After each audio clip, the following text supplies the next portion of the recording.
За манай энэ тасагт жилдээ 250 орчим, сарда 20 орчим хүүхэд нэрийн арчим дэмжлэгийн тасагт төвтэй эмчилүүлдэг. За хүүхэд болгон маань маскаар болон хос гурсаар, амьсгалын аппаратаар хүчил төрөгчийг хүүхдэд маань хангалттай хэмжээгээр өгч тархины хүчил төрөгчсөн хэмжээнд дотогшмошлаас сэргийлэх шаардлагатай байдаг. Хүүхэд маань бүтэлтэй төрсөн учраас эрчим дэмжлэгийн тасагт шууд шилжсэн. Тэгээд эрчим дэмжлэгийн тасагт шилжиж орж ирээд байнгын хүчил төрөгч залгуулж байна.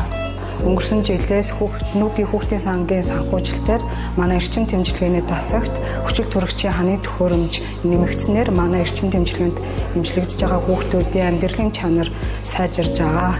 Ер нь бол ингээд байнгын хүчил төрөгчийн хэрэгцээтэй болсноор бид нэр одоо нэгдүгээрт баллаан цэнэглэхгүй, баллаан тээвэрлэхгүй, дээрээс нь болохоор бас аюулгүй байдлын хувьд тэгсэндээ одоо баллаан дэлбэрэх ч юм уу те эсвэл хүчил төрөгч өгж байгаа хавцад баллааны хүчил төрөгчийн одоо хэрэгцээ дуусах, даралт болох эрсдэлгүй болж ямар ч үед хүндээ одоо тасралтгүй хүчил төрөгчөөр хангах бол бүрэн боломжтой болсон.